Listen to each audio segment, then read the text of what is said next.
অনেকদিন ধরে যাবো করে যাওয়াই হচ্ছিল না, ফাইনালি আজ চলেই গেলাম। সো হ্যালো গুলো guys, welcome back to my new mini blog. আজ অনেকদিন পর তোমাদের সাথে ভিডিও নিয়ে এলাম, তো চলো পুরো ভিডিওটা দেখতে থাকো। জানি তোমরা এখন ভাবছো যে আমি কোথায় যাচ্ছি, তো চলো তার জন্য পুরো ভিডিওটা দেখতে হবে। আজ আমি, আমার ছোটদি আর আমার ছোট পাপা তিনজনা বেরিয়ে গেছিলাম। দেখো রাস্তার মধ্যে কিন্তু বৃষ্টি শুরু হয়ে গেছে, তো গাড়িটা ওখানে আমি দাঁড় করিয়ে দেন আমরা চলে এসেছি একটা জায়গায় দাঁড়িয়েছি, যেহেতু বৃষ্টি পড়ছে এখন বেরোনোই যাবে না। বেশ কিছুক্ষণ দাঁড়িয়ে বৃষ্টি কমার পর কিন্তু আমরা সবাই মিলে চলে এসেছিলাম মাদার্স সেটে। আর এটা কিন্তু ভীষণই একটা জনপ্রিয় রেস্টুরেন্ট, এটা কম বেশি আমরা সবাই চিনি। তো চলো আজকে এখানে এসে আমার কেমন লাগলো সেই এক্সপিরিয়েন্স তোমাদের সাথে অবশ্যই শেয়ার করব।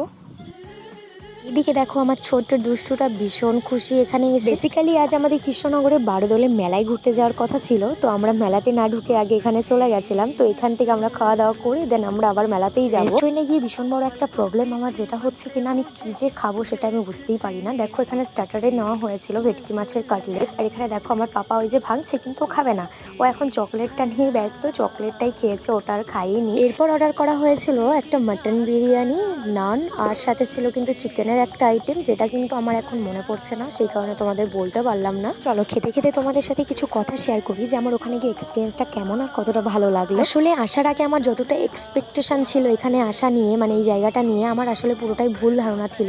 আসলে আমি ভেবেছিলাম হয়তো আর পাঁচটা রেস্টুরেন্টের থেকে এখানে আমার একটু অন্যরকম লাগবে, অন্যরকম ফিল করবো আমি। যেহেতু এই রেস্টুরেন্টটা অনেকটাই জনপ্রিয় একটা রেস্টুরেন্ট, সেই কারণে কিন্তু আমার ওইরকম একটা ধারণা ছিল। খাবারের টেস্ট আমি 100-এ 50 দেবো, আর এখানে মানে আমার ভালো লাগাও কিন্তু 100-এ 50। আজকের মতো আমাদের খাওয়া দাওয়া তো এখানেই কমপ্লিট। তো চলো এখন তো আমাদের বেরোতে হবে, দেন এখান থেকে আমরা আবার একটু বারোদলের মেলাতে যাব। তোমাদের আমার এই ভিডিওগুলো দেখতে কেমন লাগে আমাকে কিন্তু অবশ্যই জানিও, আর তোমাদের একটা ভালো কমেন্ট আর লাইক কিন্তু আমাকে অনেকটা মোটিভেট করে ভিডিও বানানোর জন্য। তোমাদের সাথে কথা বলতে বলতে তো চলে এলাম, আর দেখো এখানে গেট পড়েছে, আর যা ভিড় ছিল, বিভৎস ভিড়, তো সেই ভিড় কাটিয়ে আমরা কিন্তু ফাইনালি এসেছি এখন বারোদলের মেলায়। দেখো আমার পাপা শুয়ে পড়েছে, এখানে কিন্তু কোনো রকম ভিডিও করতে পারিনি, চলে এসেছিলাম বাড়ি। মেলাতে তো কোনো রকম ক্লিপ তোমাদের সাথে শেয়ার করতে পারলাম না, বাড়ি এসেই ক্যামেরাটা অন করেছিলাম। আর আজকের এই ভিডিওটা তোমাদের কেমন লাগলো পুরোটা কিন্তু জানাতে ভুলো না। আবারও দেখা হচ্ছে আবার নেক্সট কোনো সুন্দর মিনি ব্লগ নিয়ে, ততক্ষণ ভালো থেকো। Thanks for watching.